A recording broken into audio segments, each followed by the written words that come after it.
the cinema, guys. Now, before I go see Justice League tomorrow, well, it will be released tomorrow at the time I'm recording this. I want to finish up this mini review streak by doing Wonder Woman, the fourth DCEU movie. Now, the story of Wonder Woman is Diana grows up on the island of Themyscira. Yeah, I think that's how you say it. And she learns the Amazons were created by Zeus, and Zeus threw out Ares, the god of war, from Olympus because he corrupted mankind with violence, and Ares vowed to corrupt mankind into an endless war. So Diana, when she's an adult, she rescues World War One pilot Steve Trevor, and they go to World War One where they fight the Germans and the bad guys, and Ares, the god of war, as well. Now, before we get to the good stuff, there are a couple things that aren't quite up to par in this movie that I wanted. First of all, CGI. It's surprisingly not that great.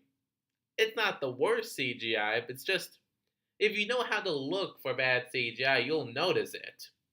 But it's not like really in your face bad. But yeah, this was something that I did not expect. But anyway, moving past that, the other weak link in this is the villain. Like, they do the whole Ares the God of War, but I think the weakest part of this is that, not the weakest part, but one of the reasons it's not so great is because it's like a twist. Like, you think it's one guy, but it's actually another guy that's actually Ares. Now, to be fair, this matches with the story that Wonder Woman goes through. I mean, Diana believes that this is going to be a simple good versus evil, black and white kind of situation. But no, she realizes this is not black and white. This is actually confusing, especially for someone who's entering the world for the first time, as she sees how the generals and like captains of the army like figure out battle strategies in London to her thinking she killed Ares, but realizing that people are still preparing for the attack. It does fit with her story, but when you find out who Ares actually is, it is a little anticlimactic. Now, having said those things, let's focus on the obvious good reasons this is awesome. The action is pretty awesome, especially No Man's Land scene. The characters are really good. Wonder Woman, played by Gal Gadot, is excellent. Steve Trevor, played by Chris Pine does a great job as well. And there are a few other like supporting characters like Charlie, and they're simple but they're likable and they have their own baggage that they don't really go too deep into, but you know what they are and you do sympathize and you're happy to see them. And of course, the story is actually pretty focused. It's a Wonder Woman origin story. It knows where to keep the focus on, it knows what to give us, knows what to cut back on.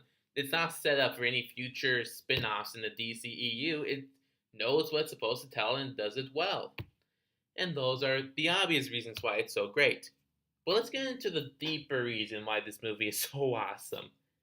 Now, Doug Walker explained the deeper reason of why Wonder Woman is so awesome in his Nostalgia Critic review. But let me basically tell it to you guys again if you've already seen that and you somehow on my channel.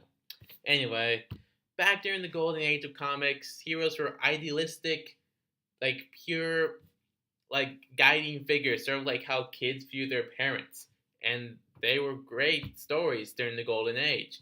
Silver Age came, they started getting a little goofy and silly, not quite as engaging. So when the Bronze and Modern Age of comics come around, they decide to make the heroes more flawed human beings like the comic book readers. And that made the heroes more relatable. There was more of a connection, emotional impact. They're still some of the best stories we've ever seen in comics. Now, personally, I'm not really that big of a comic book reader. I didn't even start reading comics until a couple years ago, and even then, what I've read is a relatively small collection, mostly Deadpool and Batman stories, with some odd ones like Kingdom Come and Old Man Logan. But When Wonder Woman stepped on no man's land, this is a movie of a hero that's not avenging her dead parents, not accepting responsibility for her powers, not redeeming herself or anything. It's just a hero who wants to help people. No other secondary reason, like redemption or responsibility or avenging anyone. Just someone who wants to help. It's like the Golden Age version of superheroes, and I, I think people really miss those days. If they're old enough to know what they were, or you've actually read Golden Age comic stories. Now, like I said, I'm not really that big of a comic reader. I read a small number of comics. But I did grow up watching superhero shows, Justice League, Teen Titans, and several other shows. And a lot of kids, probably like me, grew up loving superheroes, looking up to them because they're the good guys. They know what to do in situations. Now I know not everyone is really a comic book reader, or really a big superhero fan.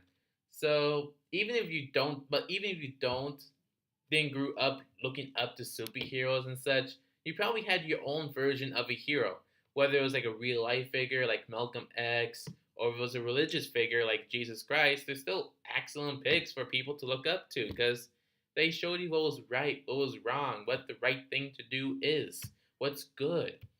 And this movie, Wonder Woman, reminds us what that's like, what that feels like to watch that kind of story being told. And it's just really, it's, in my opinion, one of the best, if not the best, superhero movie I've seen in a long time. I'll actually make that one of the best. I'm still debating with Deadpool. I mean, come on. I still have to have my favorite, Deadpool. But anyway, that's why Wonder Woman, that's the secret to Wonder Woman's deeper, excellent awesomeness. Because of what it stands for, the kind of hero that she is. Not one who has to go through a redemption or avenging arc, just someone who wants to help people.